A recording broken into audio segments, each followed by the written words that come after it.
அடுத்ததாக மதிப்பிற்குரிய பாராளுமன்ற உறுப்பினரும் தலை சிறந்த எழுத்தாளருமான முனைவர் சசி தரூர் அவர்களை அன்புடன் அழைக்கிறோம். சிறப்புரையாற்றிட may we now request Dr. Shashi Tharoor, Member of Parliament and a renowned author, to deliver the special address for the day. Please, sir.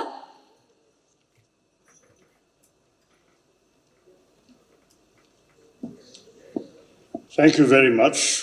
Respected Chief Minister, Mr. M. K. Stalin, my parliamentary colleague and senior friend, T.R. Balu, honorable ministers, distinguished guests on the dais, including the wonderful speaker we just heard, friends, lovers of literature, ladies and gentlemen. Anevarkum vanakkam. It's a pleasure to join you today at this valedictory event of the 3rd Chennai International Book Fair 2025. Which has been focusing on taking Tamil to the world and indeed bringing the world to Tamil.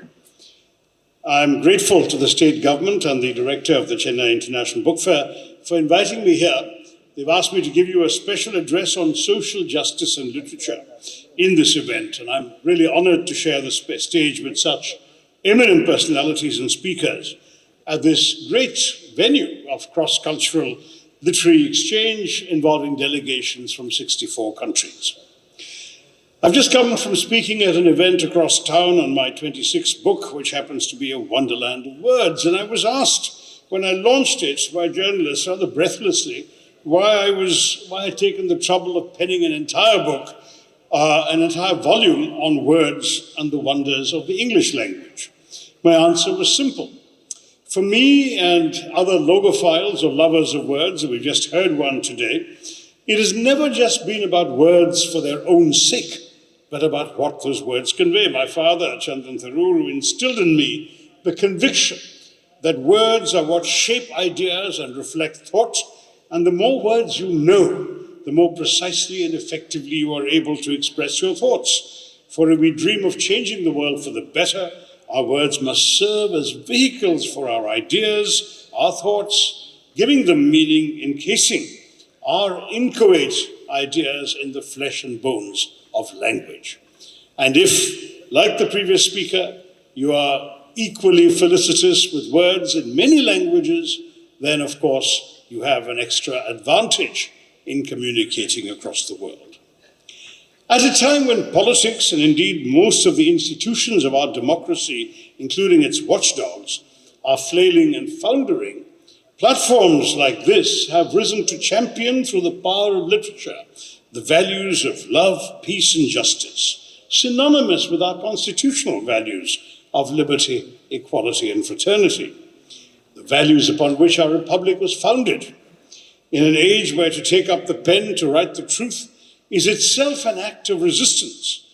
Just think of the many writers, scholars, and journalists who find themselves, even today as we speak, incarcerated under stringent laws around the world for speaking truth to power. Such celebrations on the power of literature and words are more important than ever. In promoting social justice through literature, all writers are consciously in India honoring our constitution, whose 75th anniversary we will mark next Sunday, and expanding upon the vision of its drafters. The Constitution has been a living, breathing document that has changed and adapted with the turning tides of time. And the poets of the nation, too, in their diligence, as Shelley has famously remarked, have been the due, unacknowledged legislators of the state. Today, the CM has or will release a number of translated works of Tamil literature, translated into English, Malayalam, Telugu, Kannada. There's a curious Italian expression I've come across, traduttore traditore, which means that to translate is to betray. It is true, as the saying implies, that one can never capture the exact meaning and nuance of a work of literature in another language. In that sense, one inevitably betrays the original. But isn't the whole purpose of language, literature, and reading to enlighten people all over the world of one simple truth, that our similarities far outweigh our differences? What unites us all as human beings is far more important and valuable than what divides us. And to connect us across the barriers of language In a world of such complex diversity, translation of literature is essential. Surely that's the whole point of literature, that for a body of writing to constitute literature, it must rise above its origins, its setting, and even its language, to shed light for readers around the world upon some facet of the human condition. That very condition, which, regardless of ethnicity and religion, language and place of residence, unites you and me, makes us all human. Translated and transliterated literature have helped transcend political and geographical boundaries all over the world, especially in our country, where a myriad languages and cultures coexist under the same sky. And they have served to promote awareness and strengthen the clamor for social justice. Take Tamil literary history, starting, of course, with the Tharoor. Starting then from Sangam literature,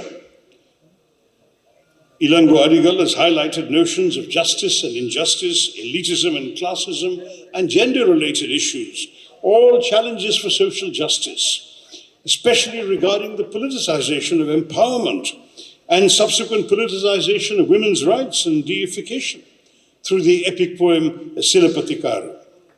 There are also Pumani's Piraga and Vekai that represented the shackles of the caste structure within the well-trodden Marxist paradigm, challenging multiple social structures. There's also Sukir Tarani, whose radical poetry has been incredibly vocal about the twin oppressive structures of patriarchy and caste, shaping national debates and gathering international attention. Our list would be incomplete without Srinivasan's Jiviya Churukam, which can be viewed as one of the earliest articulations of Dalit assertion in Tamil literary history. Srinivasan is a highly significant figure in the advocacy of social justice, not just in Tamil Nadu, but in India, because he had introduced bills and got them passed in the Legislative Assembly, enabling the so-called untouchables to access better living conditions at a state level. And he was the only representative, along with Ambedkar, from the so-called backward castes at the first and second roundtable conferences in London in 1930 and 31, where he strongly advocated for the political rights of the oppressed. The social change and movements that these writers triggered have not been restricted to the boundaries of Tamil Nadu, but they've crossed boundaries and spread all over the country, and in several cases, internationally as well. Because despite some things being lost in translation, the voice of the marginalized communities that these translated pieces highlight still resonates everywhere. And such literary movements emerging from Tamil Nadu have gone all over, and they've been seen all over the country, raising their voices for social justice. You can hear the voice of Mukti Bodh in Hindi, challenging the complacency of the middle classes in 20th century India, and battling the modern forces of exploitation, harping on man's alienation. Or listen to Fakir Mohan Senapati's urgent call in Odia about dissolving the social hierarchies in 19th century India. He later on became the father of Odia nationalism and Odia identity. Or hear Ismat Chugtai and her subtextual writing in Urdu that challenged heteronormative standards and brought alternative narratives to the forefront, most notably through her short stories and novels like Lihaf.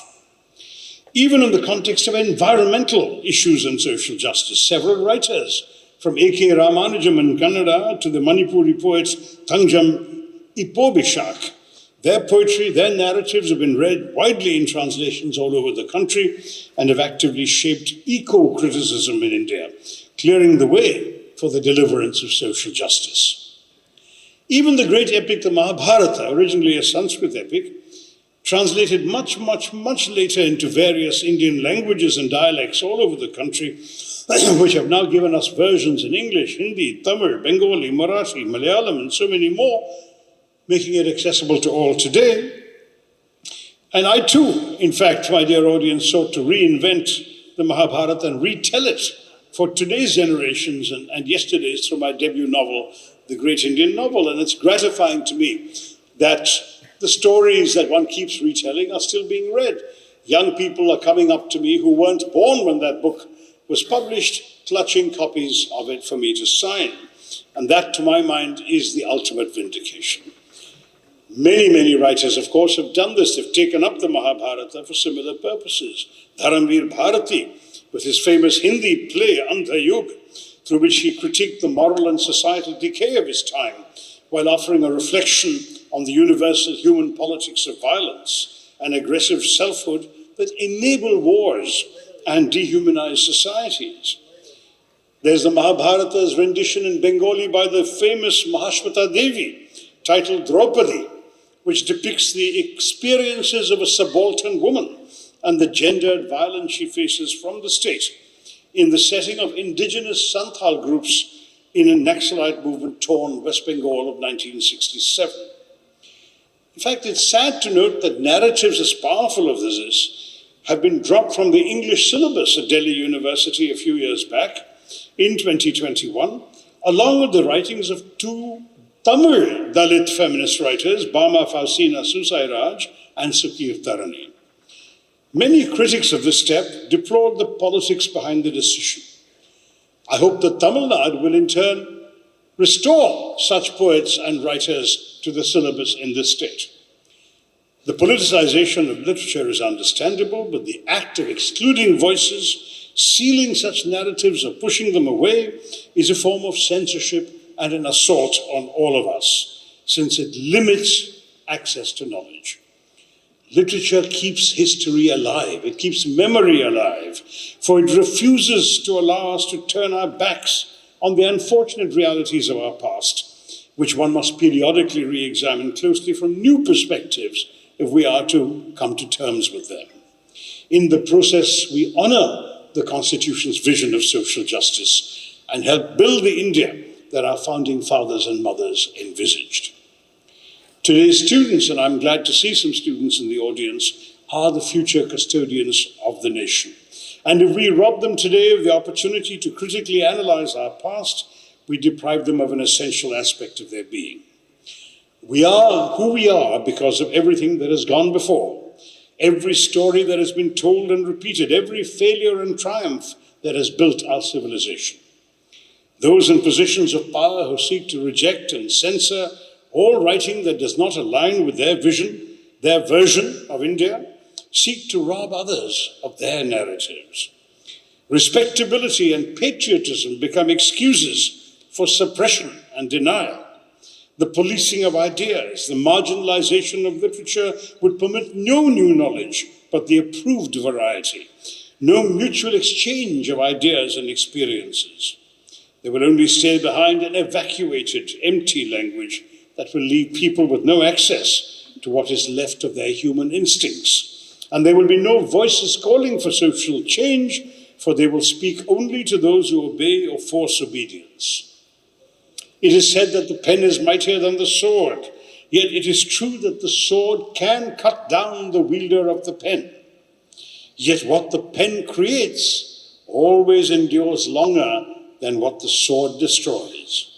That is the power of literature, of words, and of the thoughts they embody.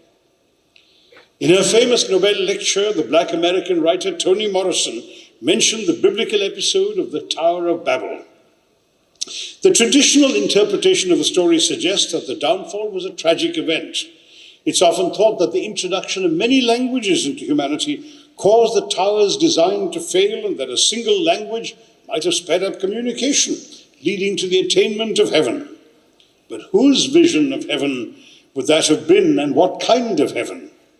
Perhaps the dream of reaching paradise was too fragile and too rushed, especially if no one took the time to understand different languages, narratives, or perspectives. Had the people done so, the heaven they sought might have been found amongst them, right in their minds and there and upon their tongues.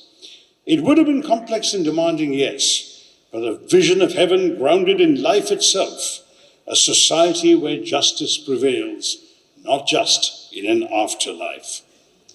So one must remind those who want to reduce the nation to one nation, one election, one party, one leader, and one national language, they should be told that in our diversity lies our strength. I congratulate the Tamil Nadu state government for having produced all these works in translation to get the voices of the Tamil people out to readers in other languages. And I want to remind all those who think otherwise that literature will always serve the ends of social justice in multiple languages and in translation. Thank you very much for listening to me, and Jai Hind.